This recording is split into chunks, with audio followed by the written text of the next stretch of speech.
Good morning pharmacie, nous sommes le mardi 16 mai, c'est votre flash info quotidien. L'ANSM se veut rassurante suite aux nombreux témoignages à l'encontre de Mirena sur les réseaux sociaux. L'agence française a enregistré une augmentation des signalements d'effets indésirables liés à ce médicament. Elle estime cependant que le rapport bénéfice-risque du stérilet n'est pas remis en cause.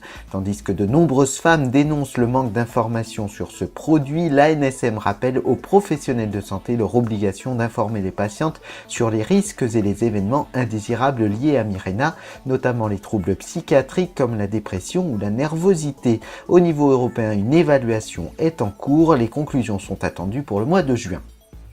Un nouveau médicament contre l'hypertension arrive en pharmacie, il s'appelle Cosimprel et il est commercialisé par le laboratoire Servier. Cosimprel, c'est l'association du bisoprolol et de perindopril arginine.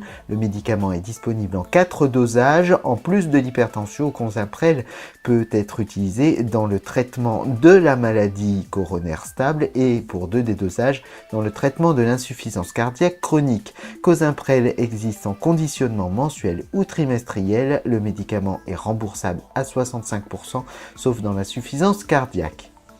Qui sera le prochain ministre de la Santé? C'est aujourd'hui que le ou la remplaçante de Marisol Touraine devrait être nommée. Avant de partir, la ministre a signé les textes organisant l'expérimentation de la vaccination antigrippale par le pharmacien.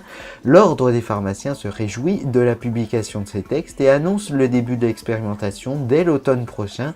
Selon lui, plus de 4000 pharmaciens exerçant dans les 2 régions retenues, la Nouvelle-Aquitaine et l'Auvergne-Rhône-Alpes, se sont déclarés prêts à participer à cette expérimentation.